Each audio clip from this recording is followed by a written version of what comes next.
মানুষ জীবনে সবসময় শিখরে পৌঁছতে চায়, অনেক উঁচুতে উঠতে চায়, আর তার জন্য তারা কি না করে, পরিকল্পনা করে, ষড়যন্ত্র করে, প্রার্থনা করতে থাকে, আবার কারোর কাছে সাহায্যও চায়। কিন্তু এত কিছু করা সত্ত্বেও অনেক সময় মানুষ শিখরে পৌঁছতে পারে না। যদি পৌঁছেও যায় তাও খুব তাড়াতাড়ি নিচে নেমে আসে। এর কারণ কি? একটা উদাহরণ দিয়ে বোঝানো যাক। এই হলো ময়ূর পেখম, আর এই হলো পাথর। যদি এই পেখমকে হাওয়ায় ছুঁড়ে দিই তবে ও উড়তে থাকে, কিন্তু এই পাথর অতি শীঘ্রই মাটিতে নেমে আসে। এর কারণ কি? ভার। এই পাথর হলো ভারী, আর এই শিক্ষাই আমাদের গ্রহণ করতে হবে। ঠিক এইভাবেই যদি আমাদের মন দ্বন্দ্ব আর অহংকার দ্বারা পরিপূর্ণ হয়ে থাকে, তাহলে তা কখনোই শিখরে পৌঁছবে না। পৌঁছে গেলেও খুব শীঘ্রই মাটিতে নেমে আসবে। তাই এই মনকে হালকা করতে শিখুন, অহংকারকে, এই হিংসাকে ত্যাগ করুন। তারপর উঁচুতে উড়ে তো দেখুন কত উঁচুতে উড়তে পারবেন আপনি। আসুন আমার সাথে ভালোবেসে বলুন, রাধা রাধা। মানুষ এক অত্যন্ত বিচিত্র প্রাণী। পরিকল্পনা করে, ষড়যন্ত্র করে, প্রচেষ্টা করে, কাউকে পরাজিত করার চেষ্টাও করে। সাপকে একটা দড়ি মনে করে হাতে চেপে ধরার চেষ্টা করে, কিন্তু একটা কথা বুঝতেই পারে না, সময়ের এই সাপ এটা হাতে চেপে ধরাই যায় না। আর আপনি যা করবেন তা আবার ফিরে আসবে আপনারই সামনে। দেখুন, এতে কিছুই যায় আসে না যে আপনি কুম্ভকারের পুত্র নাকি কৃষ্ণের পুত্র। যদি আপনি অনুচিত কর্ম করেন তাহলে আপনার সাথেও অনুচিতই হবে। অশুভ কর্ম করলে আপনার সাথেও অশুভই হবে। কুরু বংশ অত্যন্ত মহান বংশ ছিল। এই কুরু বংশ কি হলো তার সাথে? একটা গোটা বংশ বয়ে গেল, কারণ ওনাদের উদ্দেশ্য অশুভ ছিল। অন্যদিকে 5 জন বনবাসী পাণ্ডব মহাভারত বিজয়ী হলেন, কারণ তাদের উদ্দেশ্য শুভ ছিল। তাই মনে রাখবেন, শুভ অগ্নি প্রজ্বলিত করবেন, শুভ তাপ সঞ্চার হবে। অশুভ অগ্নি প্রজ্বলিত করবেন, নরকেই জ্বলতে হবে।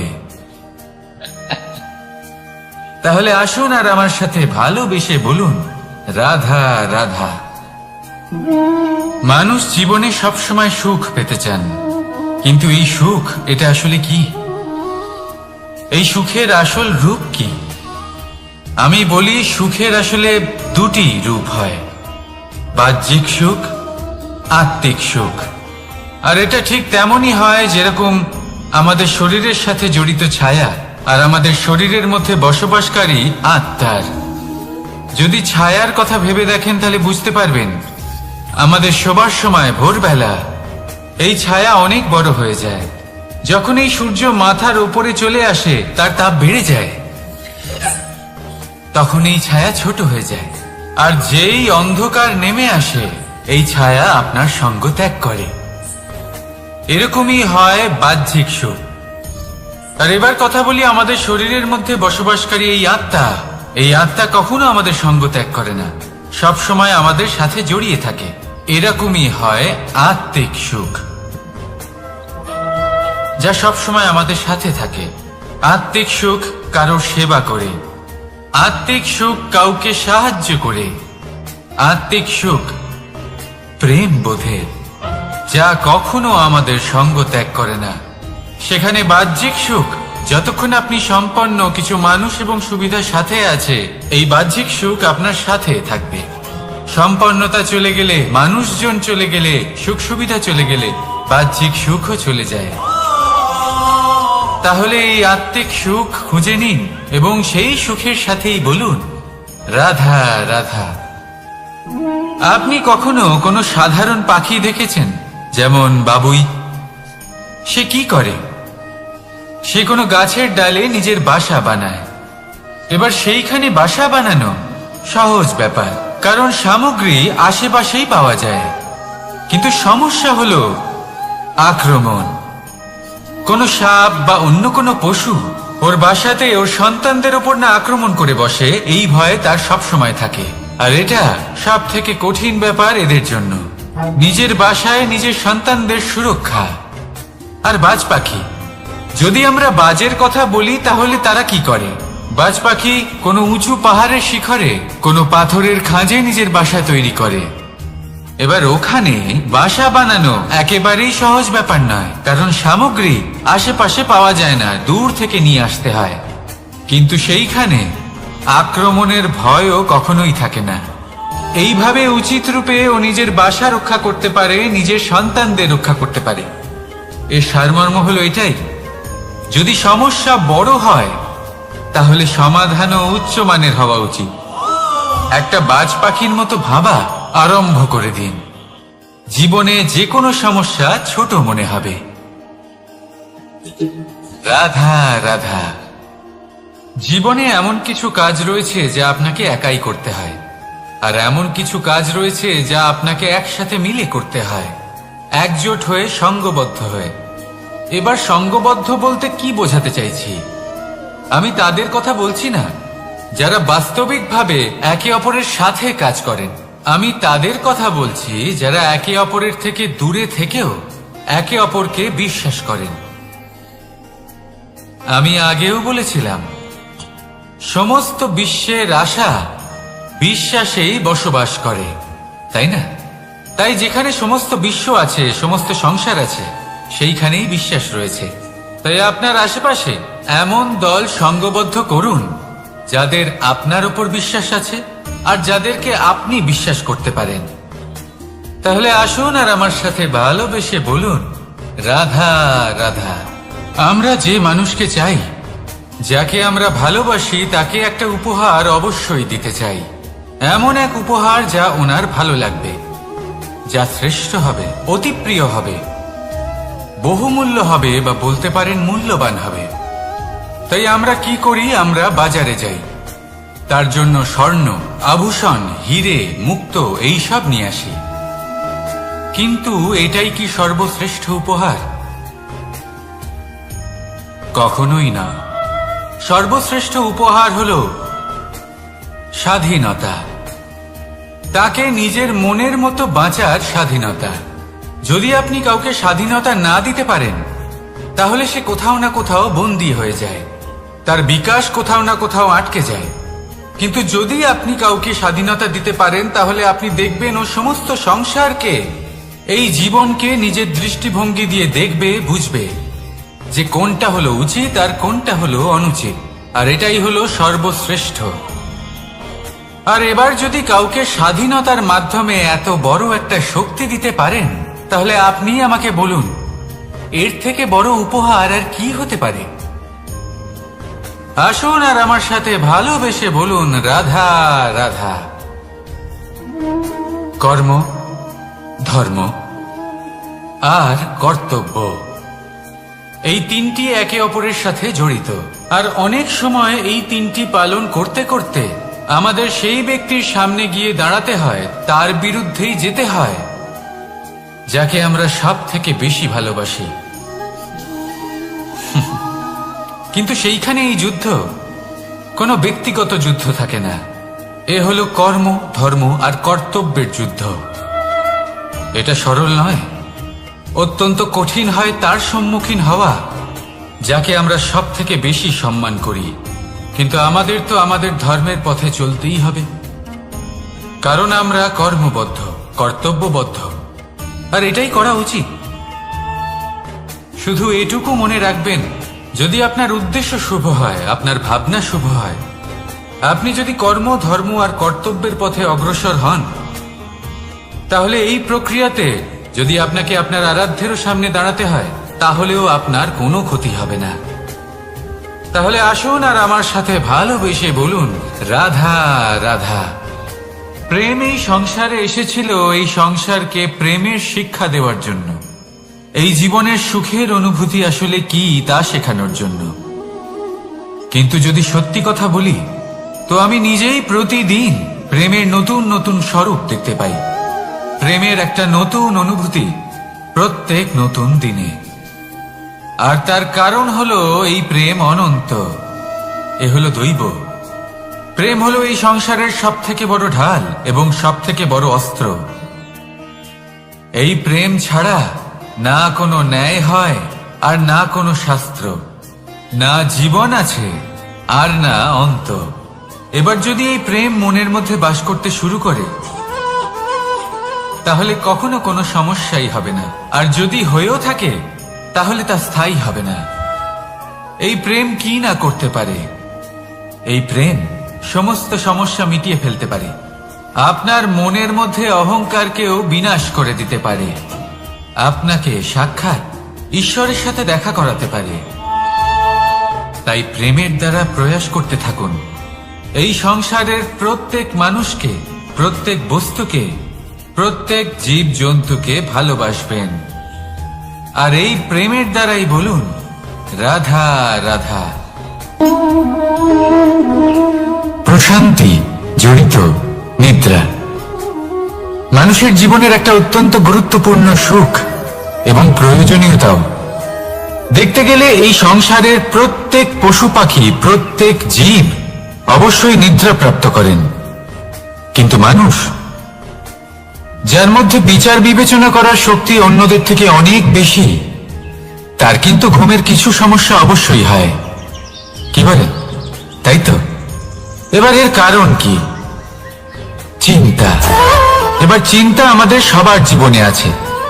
আমরা সকলে জানি যে চিন্তা কখনো আমাদের সাহায্য করে না, তাও আমাদের জীবনে আছে। কেন? চিন্তার মাধ্যমে কি কখনো কোনো সমস্যার সমাধান হয়েছে? অর্থের চিন্তা করলে কি অর্থ লাভ হয়? ভবিষ্যতের চিন্তা করলে কি ভবিষ্যৎ ঠিক হয়ে যায়? স্বাস্থ্যের চিন্তা করলে কি স্বাস্থ্য নিজে থেকেই ঠিক হয়? হয় না। তাহলে এই সব কিছু থেকে আমাদের একটা ছোট্ট শিক্ষা অবশ্যই লাভ করা উচিত। আপনিও আপনার কাঁধ থেকে চিন্তার এই বোঝা নামিয়ে ফেলুন। আর ইচ্ছে, এই সব ইচ্ছে একত্রিত হয়ে আমাদের মনে চিন্তা উৎপন্ন করে। তাই এই চিন্তাগুলিকে ত্যাগ করুন। প্রকৃতির প্রেমের উপর বিশ্বাস রাখুন। মনে রাখবেন, যিনি চিন্তা মুক্ত হবেন তিনি চিতা মুক্ত হবেন।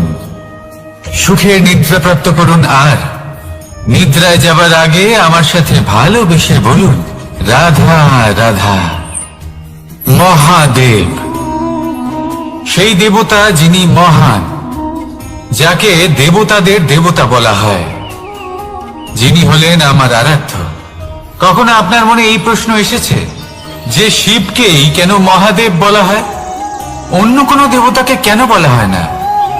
সেই কারণ মহাদেবের মধ্যে, ওনার মধ্যে এমন এক বিশেষ গুণ রয়েছে যা অন্য কারণ নেই। তা হলো নিঃস্বার্থ হয়ে মানুষের সেবা করা। যদি প্রয়োজন পড়ে, যদি সৃষ্টির পথে বিনাশের কালো মেঘ ছেয়ে থাকে, তখন নিজের প্রাণের চিন্তা না করে হলাহল পান করার জন্য প্রস্তুত থাকেন মহাদেব। আর এই অদ্বিতীয় ত্যাগের জন্যই শিবকে মহাদেব বলে ডাকা হয়। এবার যদি কোনো মানুষও নিঃস্বার্থ ভাবনার দ্বারা নিজেকে অর্পণ করে দেয় এই জগতের কল্যাণের জন্য, মানুষের সেবার জন্য, তাহলে তিনিও মহাপুরুষ, মহামানব হতে পারেন। যদি কেউ অভুক্ত থাকেন তাহলে নিজের থালা থেকে অর্ধেক খাবার তাকে দিয়ে দিন। যদি কেউ অসুস্থ হন তাহলে তাকে সেবা করার, চিকিৎসা করার চেষ্টা করুন। এই জীবন শুধু নিজের জন্য নয়, অন্যদের প্রতি, সমস্ত সংসারের প্রতি উৎসর্গ করুন। যদি এইসব মানুষ শিখে যান তাহলে তিনি মহাদেবের পথে অগ্রসর হতে পারেন। যদি মানুষ নিঃস্বার্থ ভাবনার দ্বারা এই সংসারের সেবা করতে শিখে যান তাহলে তিনি নিশ্চিত রূপে মহামানব অবশ্যই হতে পারবেন। আসুন আমার সাথে ভালোবেসে বলুন রাধা রাধা। স্বর্ণ, হিরে, মুক্ত, মানিক, এই সব কিছুকে আগে পাথর বলা হতো। তাহলে এমন কি হলো যে এদের রত্ন বলা হয়? আর রত্ন তা বাস্তবে আসলে কি? এটা হলো সেই পাথর যাকে আগে আগুনের তাপ সহ্য করতে হয়েছে, পরখ করা হয়েছে, যাচাই করা হয়েছে, এদের কাটার চেষ্টা করা হয়েছে, কিন্তু তারা কখনোই নষ্ট হয়নি, বরং তারা আরো উদ্ভাসিত হয়েছে, আরো উজ্জ্বল হয়েছে, এই সংসারে আরো প্রকাশ ছড়িয়ে দিয়েছে। সেই জন্য এরা হলো এত অমূল্য, সেই জন্য এরা হলো বহুমূল্য, সেই জন্য এদের রত্ন বলা হয়। এবার মানুষের কাছেও এই নির্বাচনের অধিকার রয়েছে যে আমরা শুধু পাথর হয়ে থাকব নাকি রত্ন হয়ে থাকব। কিভাবে? আমাদের জীবনেও অনেক সমস্যা রয়েছে, বাধা আছে, বিপত্তি আছে। আমরা সেই বাধার তাপে উত্তপ্ত হই, এই সমস্যা আমাদের কাটার চেষ্টা করে। অনেক মানুষ বিভিন্ন পরিস্থিতি আমাদের ভাঙার চেষ্টা করে, কিন্তু আমাদের নষ্ট হলে চলবে না। যেভাবে এই রত্ন সমস্যার সম্মুখীন হয়ে পাথর থেকে রত্ন হয়েছে, সেইভাবেই আমাদেরও আমাদের সমস্যার সম্মুখীন হয়ে রত্ন হয়ে উঠতে হবে, এই সংসারে প্রকাশের স্রোত হয়ে উঠতে হবে। তাহলে এটাই করুন আর আমার সাথে ভালোবেসে বলুন, রাধা রাধা। সংসারে সব থেকে বড় শক্তি আসলে কি? কেউ বলবেন শারীরিক শক্তি, কেউ বলবেন অস্ত্রের শক্তি, কেউ বলবেন জ্ঞানের শক্তি। ঠিক আছে, কিন্তু যদি আমি বলি সংসারের সব থেকে বড় শক্তি হলো শক্তি কোনো এক তথ্যের, আগে হ্যাঁ, তথ্য। এই তথ্য নিজেই কিন্তু খুব শক্তিশালী, অত্যন্ত শক্তিশালী অস্ত্র হলো এই তথ্য। আর সত্যি বলতে অনুচিত তথ্যের থেকে অনেক বেশি ঘাতক হলো অসম্পূর্ণ তথ্য। যেরকম আজ শাম্ব রুক্মির সাথে করেছে, ওকে অসম্পূর্ণ তথ্য দিয়েছে, তার ফলে বিনাশ হলো। যদি এইভাবেই আপনার কাছেও কোনো অসম্পূর্ণ তথ্য আসে, আর যদি আপনি তা পরখ না করে দেখেন, যাচাই না করে দেখেন, আর নিজের কর্ম করেন, তাহলে উত্থানের বদলে আপনি পতনের সম্মুখীন হবেন, বিকাশের বদলে আপনার বিনাশ হয়ে যাবে। মনে রাখবেন একটা অত্যন্ত গুরুত্বপূর্ণ কথা, সঠিক তথ্য পাওয়া সঠিক তথ্য দেওয়ার থেকে অনেক বেশি গুরুত্বপূর্ণ। আশা করি এই কথা আপনি বুঝেছেন। জীবনে যখনই কোনো তথ্য আপনি পাবেন, সেই বিষয়ে ভেবে দেখুন, পরখ করে দেখুন, যাচাই করুন, তারপর নিজের কর্ম করুন। আর আমার সাথে ভালোবেসে বলুন, রাধা রাধা। ধর্ম এবং প্রেম, এই দুই হলো একই মুদ্রার দুই পিঠ। যদি এদের মধ্যে কোনোটা নষ্ট হয়ে যায়, তাহলে দ্বিতীয়টাও থাকে না। কখনো ভেবেছেন এমন কেন হয়? তার জন্য আগে আপনাকে বুঝতে হবে যে ধর্ম আসলে কি। ধর্ম সেটাই যা এই সংসারের প্রত্যেক মানুষকে একে অপরের সাথে সুখ এবং শান্তিতে থাকতে প্রেরণা যোগায়। এই প্রেরণার আধার হলো প্রেম। প্রেম সেটাই যা আপনার মধ্যে অন্য কারোর প্রতি করুণাবোধ জাগিয়ে তোলে, সম্মান জাগিয়ে তোলে। এবার যদি প্রেম চলে যায়, তাহলে সবার আগে বিনাশ হবে সম্মান আর করুণাবোধের। এবার যেখানে না প্রেম রয়েছে, না সম্মান রয়েছে, না করুণা রয়েছে, সেখানে ধর্ম কিভাবে বাস করবে? অশুভ ইচ্ছে জাগ্রত হয়ে ওঠে, ক্রোধ জাগ্রত হয়ে ওঠে, অহংকার জাগ্রত হয়ে ওঠে, আর তারপর আরম্ভ হয় অধর্মের। তাই যা যা ভাবনা আপনার অন্তরে প্রবেশ করছে, করতে দিন, কিন্তু যাই হোক না কেন, এই প্রেমকে নিজের থেকে দূরে যেতে দেবেন না। এই প্রেমকে চিরকাল নিজের কাছে রাখুন, নিজের হৃদয়। আর এই প্রেম ভাব নিয়ে বলুন, রাধা রাধা। মানুষের জীবনে উন্নতি লাভ করার জন্য তিনটি স্তম্ভের প্রয়োজন হয়। প্রথম স্তম্ভ শিক্ষা। এই শিক্ষা আমাদের জ্ঞান প্রদান করে। দ্বিতীয় স্তম্ভ ব্যবসা, যার দ্বারা আমরা ধন উপার্জন করি। তৃতীয় স্তম্ভ হলো আমাদের ঈশ্বর, আমাদের ইষ্ট। এনার সাথে যদি আমরা জুড়ে থাকতে পারি, তাহলে এমন একটা মানসিক বল আপনি লাভ করবেন যেটা এই সংসারে আর কোথাও পাওয়া সম্ভব নয়। কিন্তু মানুষ অনেক সময় জীবনে এই তিনটি স্তম্ভ লাভ করা সত্ত্বেও সামনে অগ্রসর হতে পারেন না। তখনও জীবনে কঠিন পরিস্থিতি আসতেই থাকে। এমনটা ঠিক কেন হয়? কারণ সে জীবনে এই তিনটি স্তম্ভ লাভ করে নেয়, জীবনে প্রয়োগও করে, কিন্তু তার ভিতের কথা সে ভুলেই যায়। যেমন প্রথম স্তম্ভ অর্থাৎ শিক্ষা।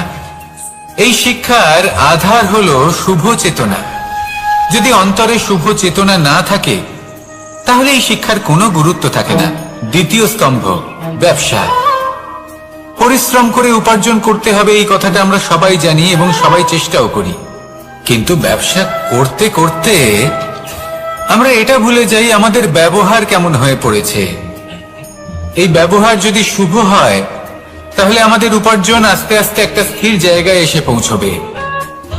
এবং তৃতীয় স্তম্ভ আমাদের ভগবান। যদি ওনার স্মরণে আপনি যেতে চান তাহলে তার পূর্বে নিজের মা বাবাকে সেবা করুন, তাদের যত্ন করুন, তাদেরকে ভালোবাসুন, কারণ ওনারাই হলেন এই সংসারে আপনার সবথেকে বড় ইষ্ট। তাহলে তিন স্তম্ভের সাথে সাথে তাদের আধারকেও নিজের জীবনে প্রাধান্য দিন। কোনো সমস্যা আসবে না, জীবনে একের পর এক উন্নতি করবেন এবং এই মন প্রসন্ন হয়ে বলবে রাধা রাধা। সুখ, দুঃখ এবং শক্তি, এই তিন হলো এই সংসারের ত্রিদেবের মতো। আমাদের জীবনে যা কিছু ঘটছে এই তিনটির ভিত্তির উপরেই হচ্ছে। আসলে এই সংসারের একটা নিয়ম আছে, যখনই আপনি কিছু লাভ করেন এই সংসার আপনার পরীক্ষা নেয়। এটা জানার জন্য আপনার পরীক্ষা নেয় যে আপনি যা কিছুই লাভ করেছেন আপনি কি আদৌ সেটার যোগ্য কিনা। ঠিক সেইভাবেই এই সুখ, দুঃখ এবং শক্তি আপনার পরীক্ষা নিয়ে থাকে। যখন সুখ আসে তখন সে আপনার পরীক্ষা নেয় যে আপনার মধ্যে অহংবোধ জাগ্রত হয়নি তো। যদি অহংবোধ চলে আসে তাহলে সুখ সেখানেই সঙ্গ ত্যাগ করে। দুঃখ আপনার ধৈর্যের পরীক্ষা নিতে থাকে, আর যদি আপনার মধ্যে ধৈর্য না থাকে তাহলে এটা আপনাকে আরো বেশি দুঃখের গভীর অন্ধকারে ঠেলে দেবে। সেখানে শক্তি পরীক্ষা নেয় আপনার বিনম্রতার। যদি আপনি বিনম্র না হন তাহলে হয় এই শক্তি আপনার সঙ্গ ত্যাগ করবে, নয় এই শক্তি বিনম্রতার অভাবে আপনার পতনের কারণ হতে পারে। এই সংসারে যে কোনো ব্যক্তি যিনি এই পরীক্ষায় উত্তীর্ণ হয়ে থাকেন এই জীবনে তিনি সাফল্য লাভ করেন। আসুন আমার সাথে ভালোবেসে বলুন রাধা রাধা।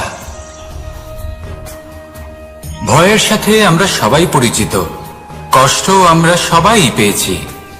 কখনো কখনো আমরা অসুস্থ হয়ে পড়ি, আর এমন সময় হলে মাতার মমতা, কখনো বাবার স্নেহ, কখনো বন্ধুদের পাশে থাকার অনুভূতি আমাদের রোগ নিরাময়ে সাহায্য করে। কখনো যদি আমরা নিরাশ হয়ে পড়ি তখন যদি আমাদের কোনো আপনজন আমাদের দুটো ভালো কথা বলে তখন আমাদের মনোবল বেড়ে যায়। ঠিক তেমন সংসারের এই রঙ্গমঞ্চে যদি আপনি পীড়িত অনুভব করেন কিছু শুভ কথা আলোচনা করুন, কিছু স্তুতি গান করুন, কিছু মুহূর্তের জন্য হলেও নিজের ইষ্টদেবের কথা স্মরণ করুন আর প্রার্থনা করুন। সাহস বাড়বে, শক্তিও বৃদ্ধি পাবে এবং সামনে এগিয়ে চলার পথও দেখতে পাবেন। তখন এই মন প্রসন্ন হয়ে বলবে রাধা রাধা। এই সংসারে কখনো কোনো ব্যক্তিকে তার বাইরের পোশাক দেখে বিচার করার চেষ্টা করবেন না, এটা খুব বড় ভুল করবেন।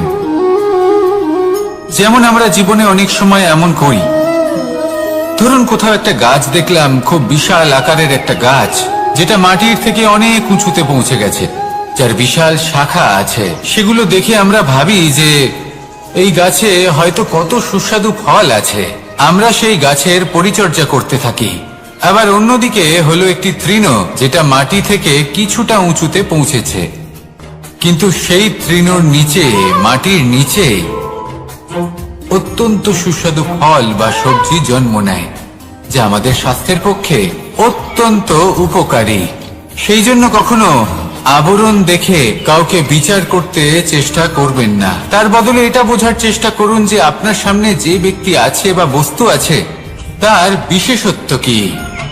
যদি এই বিশেষত্ব বোঝার ক্ষমতা আপনি অর্জন করেন, যদি এই শিল্প আপনি নিজের ভেতরে জাগ্রত করেন, তাহলে এই সংসারে বিশেষত্ব কি সেটা আপনি জানতে পারবেন। আর এই সমস্ত খেলা দৃষ্টি থেকে নয়, দৃষ্টিভঙ্গি থেকে জন্ম নেয়। দৃষ্টিভঙ্গি সবসময় শুভ রাখুন আর আমার সাথে ভালোবেসে বলুন, রাধা রাধা। লোকে বলে মানুষ নিজের ভবিষ্যৎ জন্ম থেকেই লিখিয়ে আনে, অর্থাৎ এখানে এই কপালে। ভাগ্য দেবতা আমাদের সমস্ত উত্থান, সমস্ত পতনের হিসেব সবটা লিখে দেন। কিন্তু কপালে কেন, পায়ে নয় কেন? যদি পায়ে লেখা হয় তাহলে আমরা পড়তে পারবো, যদি কপালে লেখা হয় আমরা ছাড়া বাকি সবাই পড়তে পারবে। এবারে আমাদের কপাল এখানে তাই প্রতিফলিত হয় যা আমাদের মস্তিষ্কে আছে, আর মস্তিষ্কে থাকে আমাদের ভাবনা।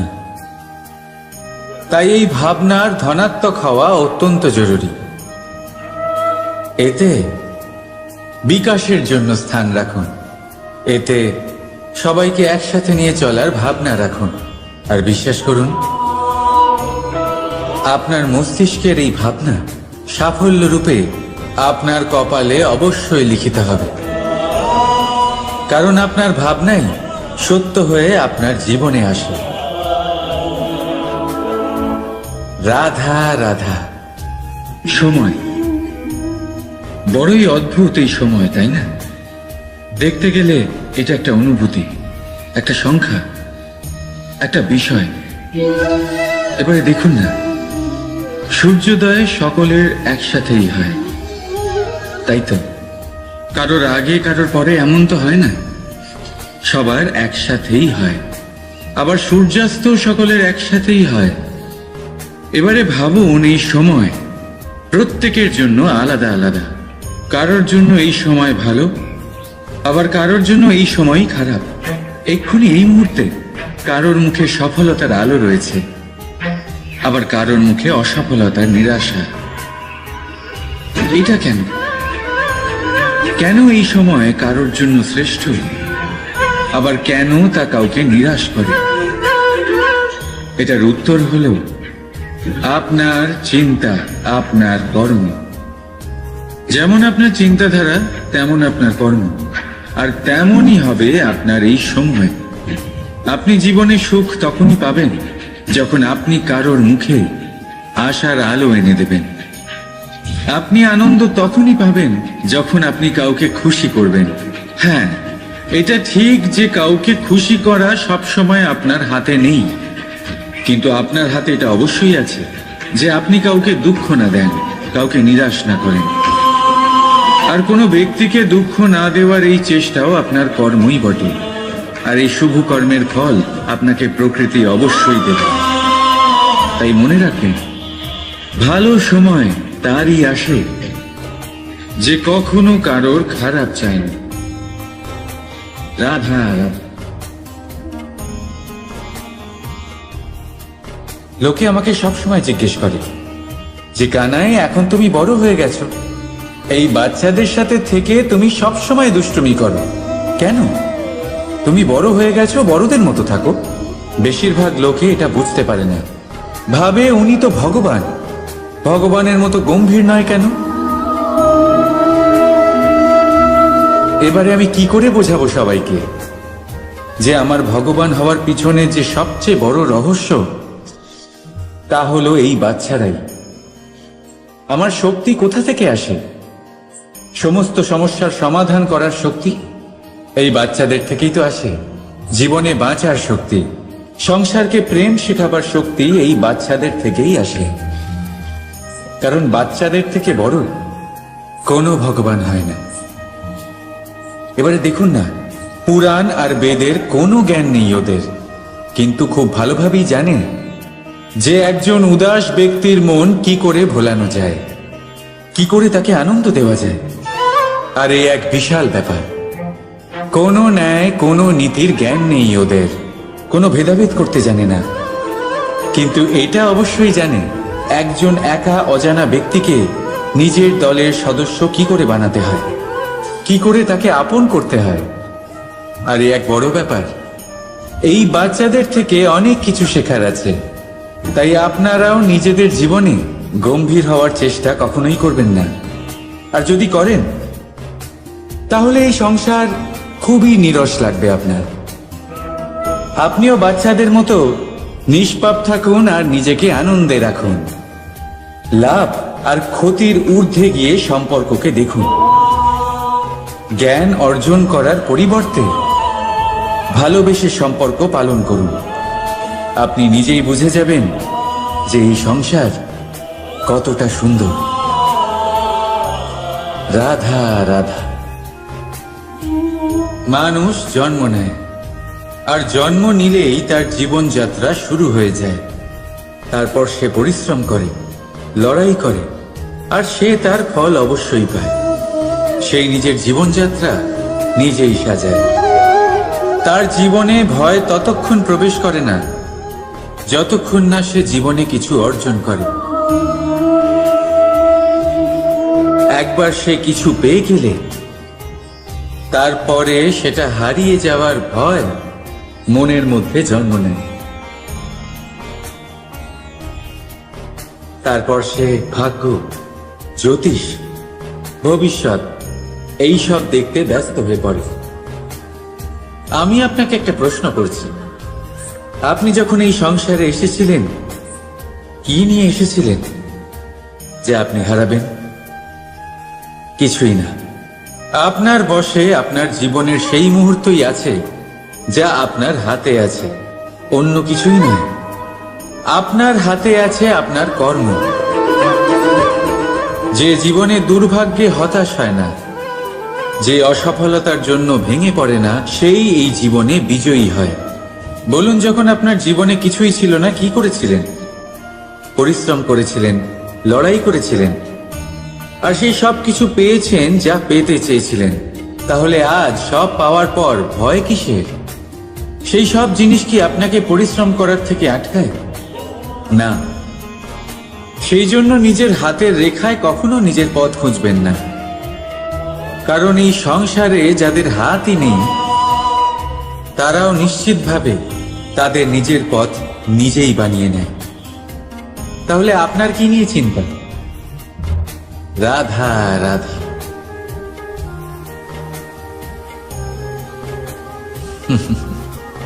সময়, এই সময় না কোনো ব্যক্তি, না জীব, না বস্তু, তাও সময় জীবিত থাকে। এই সময়ে না জল, না অগ্নি, আর না বায়ু, কিন্তু তাও আমাদের জীবনের আধার। এই সময় দেখতে গেলে মানুষ এই সময়ের হাতের খেলনা।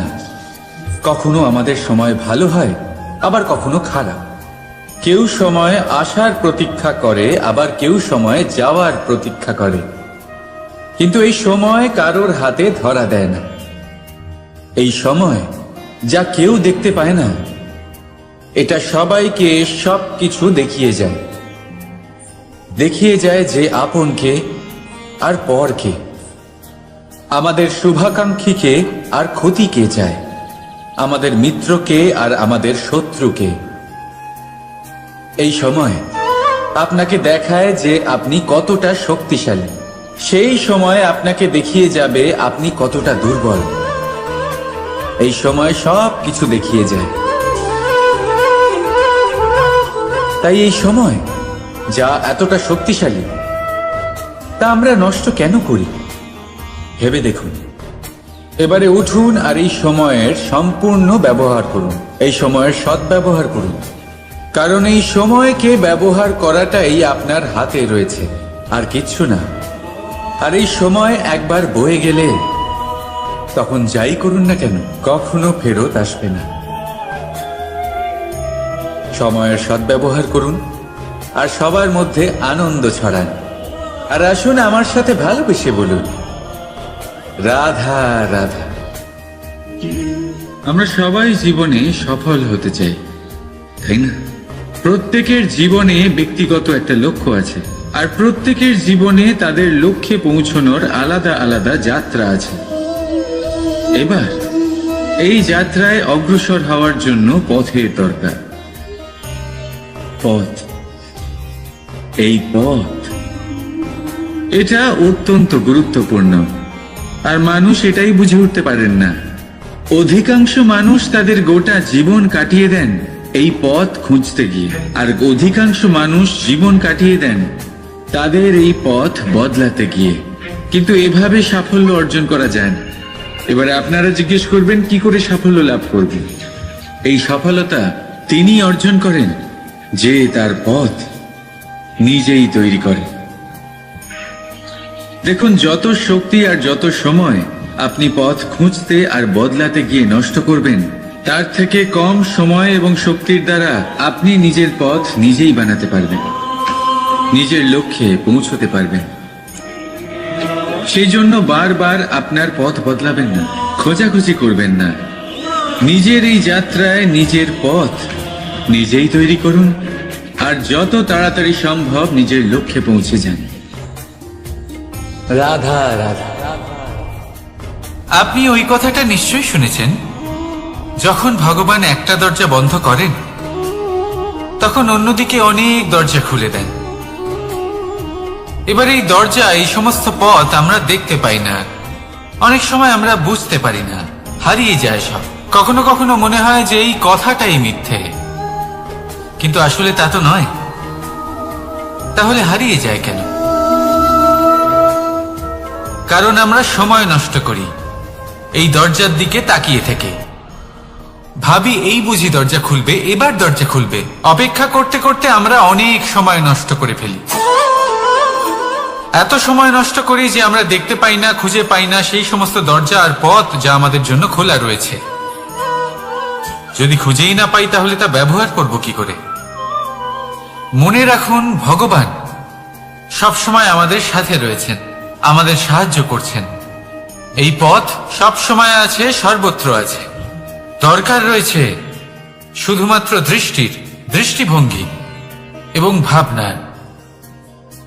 এই দৃষ্টিকে বিস্তৃত করুন, এই দৃষ্টিভঙ্গিকে ধন্যাত্মক করে তুলুন, আর এই ভাবনা, এর সীমা একটু বাড়িয়ে তুলুন। তারপর দেখবেন সব খুঁজে পাবেন। আসলে কি, এই যে ঈশ্বর, এই যে পরমাত্মা, তা আমাদের সাথে রয়েছে, আমাদের মনের মধ্যে রয়েছে। যিনি তাকে মন থেকে চাইবেন তিনি তাকে মনের মধ্যে অবশ্যই খুঁজে পাবেন। যদি উনি মন থেকে চান পথ খুঁজে পেতে, তাহলে তিনি অবশ্যই পথ খুঁজে পাবেন। তাহলে আসুন আমার সাথে ভালোবেসে বলুন, রাধা রাধা। ধর্ম, আমরা সকলে ধর্মের বিষয়ে কথা বলি, কখনো নিজের ধর্মের বিষয়, আর কখনো অন্যের ধর্মের বিষয়। কখনো আমরা অধর্ম দেখলে সেই বিষয়ে কথা বলি। অনেক রকম আলোচনা হয়, কিন্তু এই ধর্ম আসলে কি, সেটা কি কেউ বোঝে? যদি আমি আপনাকে উত্তর দিই, এই উত্তর সরল। ধর্ম হলো তাই যা মানুষকে অন্য মানুষের সাথে সমস্ত পিতা সবসময় চান যেন তিনি তার শক্তি পুত্রকে। আসুন আপনাকে সহজে বোঝাই। যদি আপনি সুপাত্র হন আর আপনাকে শক্তি দেওয়া হয়, তাহলে আপনি সেই শক্তির গুরুত্ব বুঝবেন, কোথায় সেই শক্তি প্রয়োগ করা উচিত সেটা বুঝবেন। আর এটা যেহেতু অর্জন করা শক্তি হবে, সেই শক্তির অপব্যবহার হবে না। কিন্তু যদি এই আপনি কুপাত্র হন আর যদি আপনাকে এই শক্তি দেওয়া হয়, তাহলে কি হবে?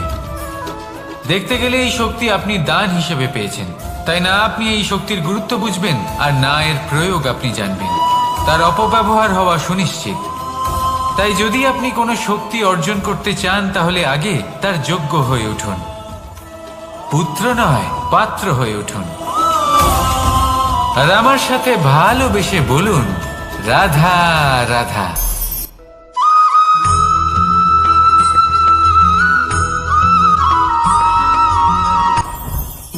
জীবনে কিছু শেখা অত্যন্ত গুরুত্বপূর্ণ।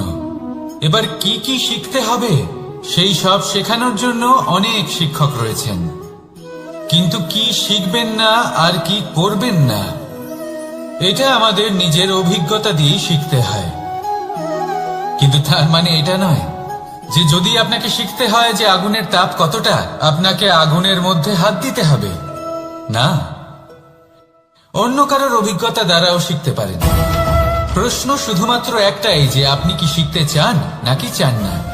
যদি আপনি এটাই ভাবেন যে আমি শুধুই নিজের অভিজ্ঞতা দ্বারাই শিখতে চাই, তাহলে জীবনকাল ছোট মনে হবে, অনেক কিছুই শিখতে পারবেন না। তাই নিজের সাথে সাথে বড়দের অভিজ্ঞতা দ্বারাও শেখা শুরু করে দিন। এই সংসারের অভিজ্ঞতা দ্বারা শিখতে শুরু করে দিন। আর এটা নিশ্চিত রূপে শেখা আবশ্যক যে কখন কি করবেন না, কোথায় থামতে হবে আর কোথায় থামবেন না। তাহলে আসুন আর আমার সাথে ভালোবেসে বলুন, রাধা রাধা।